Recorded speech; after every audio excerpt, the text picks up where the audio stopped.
स्वागत है आपका मेरे YouTube चैनल क्विक लर्न में। और आज हम करने वाले हैं हमारे क्लास 10th के सेकंड चैप्टर का लास्ट टॉपिक, जो कि बहुत इंपॉर्टेंट है। Are the crystals of salts really dry? क्या जो सॉल्ट्स हैं हमारे पास, जो ड्राई हमें दिख रहे हैं इन द क्रिस्टल फॉर्म, क्या वो रियलिटी में ड्राई हैं या उनमें कुछ वाटर प्रेजेंट है? ये आज हम पढ़ने वाले हैं। यहाँ पे आपको एक एक्टिविटी दिख रही होगी, एक्टिविटी 2.15। इसको देखेंगे ध्यान से, बहुत ही इंपॉर्टेंट एक्टिविटी है। Heat a few crystal of copper sulphate in a dry boiling tube. एक हमने टेस्ट ट्यूब ले लेनी है और उसके अंदर कॉपर सल्फेट के क्रिस्टल्स डाल के उसको हीट करना है, ठीक है। What is the color of copper sulfate after heating? Do you notice water droplets in the boiling tube? Where have these come from? Add 2-3 drops of water on the sample of a copper sulfate obtained after heating. What do you observe? Is it blue or copper sulfate restored? क्या बोल रहा है वो करने के लिए? हमें simple काम वो ये बोल रहा है करने के लिए कि हमने एक टेस्ट ट्यूब लेना है, उसमें कॉपर सल्फेट को डालना है और उस टेस्ट ट्यूब को हीट करना है। उसके बाद हमें अपनी ऑब्जर्वेशंस बतानी है। ऑब्जर्वेशंस ये होंगी कि जो कॉपर सल्फेट जैसे ही मैंने हीट करना स्टार्ट करा तो उससे कुछ वाटर मॉलिक्यूल्स रिलीज़ हो जाएंगे इन द टेस्ट ट्यूब, ठीक है। और वो जो copper sulphate initially blue colour का था वो अब वाइट कलर का हो जाएगा, उससे कलर रिमूव हो जाएगा, ठीक है। तो यहाँ पर हुआ क्या कि उस कॉपर सल्फेट में से वाटर के मॉलिक्यूल्स जो उसके फॉर्मूले में प्रेजेंट थे वो रिमूव हो गए हैं, जिसकी वजह से उसका कलर लूज़ हो गया है। अब उसने आगे क्या करने के लिए बोला है कि उस वो जो हमें हीट करने के बाद कॉपर सल्फेट मिला है उस मटेरियल पे अगर मैं 2-3 ड्रॉप पानी की डालूं तो क्या वो कलर वापस आ जाएगा? हाँ, बिल्कुल आ जाएगा।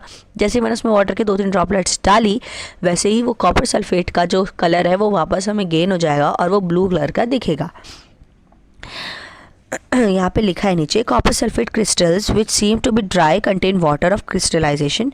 When we heat the crystal this water is removed and the salt turns white. जैसे ही मैंने हीट करा तो ये जो क्रिस्टलाइजेशन का वाटर है ये रिमूव हो जाएगा और हमें क्या मिलेगा? एक वाइट कलर का सब्सटेंस मिलेगा। If you moisten the crystal again with water, you will find that the blue color of the crystal reappears. अगर मैं क्या कर रही हूँ, उसी वाइट कलर के सब्सटेंस में मैं पानी को दोबारा से ऐड करूँ तो हमें गेन हो जाएगा वो कलर और ब्लू कलर का वो हमें क्रिस्टल मिल जाएगा। Water of crystallisation is fix number of water molecules present in one formula units of salt. क्या बोल रहे हैं कि वाटर ऑफ क्रिस्टलाइजेशन, यहाँ पर क्या था? क्रिस्टलाइज्ड फॉर्म में वाटर अटैच था विद CuSO4 कॉपर सल्फेट, ठीक है। तो ये वाटर ऑफ क्रिस्टलाइजेशन होता क्या है? ये वाटर ऑफ क्रिस्टलाइजेशन वो नंबर ऑफ वाटर मॉलिक्यूल्स हैं जो किसी सॉल्ट के फॉर्मूले में फिक्स्ड होते हैं and they help in showing different colours of the salts, ठीक है। ये भी हम समझ चुके हैं। 5 water molecules are present in one formula unit of copper sulphate. एक कॉपर सल्फेट के यूनिट के साथ 5 मॉलिक्यूल वाटर के अटैच्ड होते हैं, तभी उसका केमिकल फॉर्मूला। अगर हम हाइड्रेटेड फॉर्म में ले रहे हैं, अगर हमने केवल कॉपर सल्फेट बोला तो उसका फॉर्मूला होगा CuSO4, लेकिन अगर हम बोल रहे हैं हाइड्रेटेड कॉपर सल्फेट तो इसका फॉर्मूला होगा CuSO4.5H2O। आप यहाँ पे देख सकते हो CuSO4.5H2O, ये यहाँ पे फॉर्मूला दे रखा है कॉपर सल्फेट का।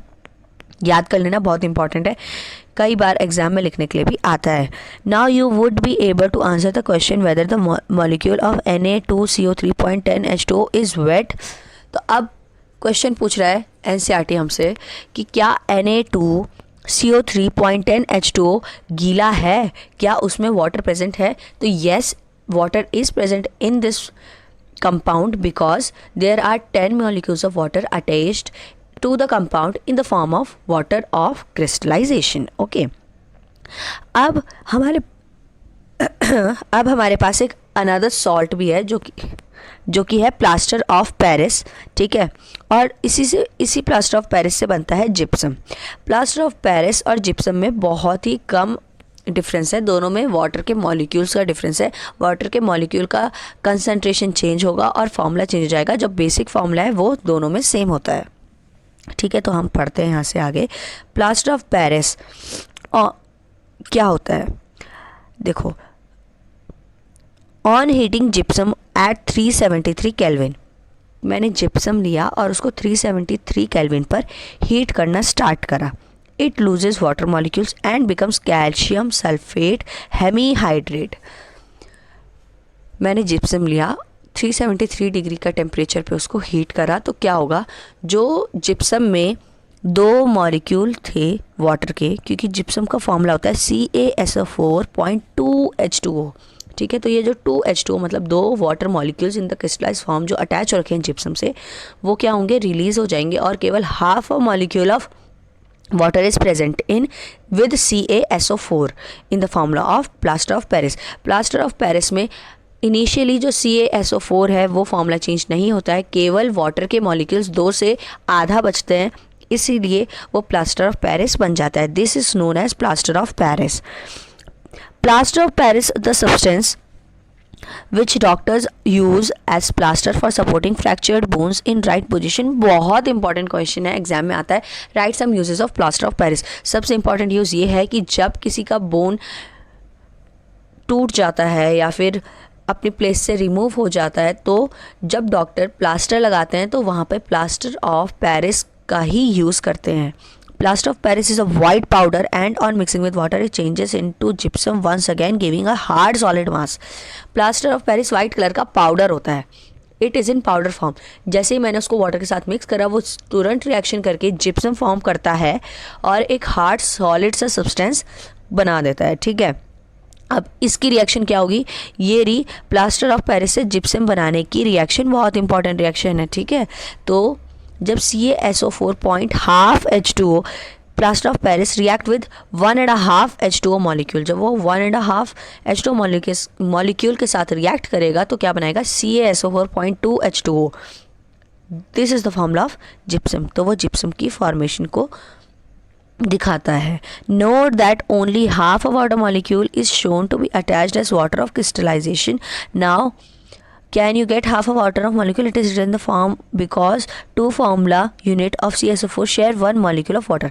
अब हमने ये तो बात देखी ही नहीं, हमने ये पढ़ रखा है कि जो मॉलिक्यूल होते हैं they can not be divided, वो आधा आधा उनको हम टुकड़ों में नहीं बांट सकते. लेकिन यहाँ पे प्लास्टर ऑफ पेरिस के फॉर्मूले में हमने CaSO4.5H2O लिखा है. क्या वहाँ पर वाटर का मॉलिक्यूल आधा प्रेजेंट होगा, क्या आधा मॉलिक्यूल टूट के उसके साथ जुड़ा होगा? No, this is not the reason. यहाँ पे हो क्या रहा है कि 2 हमारे पास CaSO4 के मॉलिक्यूल रहे होंगे प्लास्टर ऑफ पेरिस में.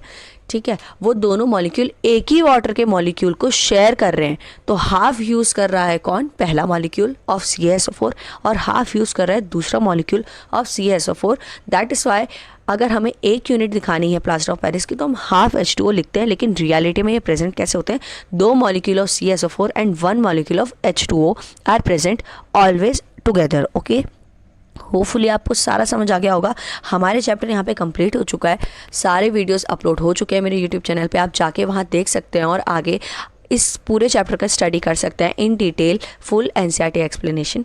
थैंक यू सो मच मेरे को सपोर्ट करने के लिए. ऐसी मेरी वीडियोस देखते रहिए, खूब शेयर कीजिए और सब्सक्राइब कीजिए. Thank you so much.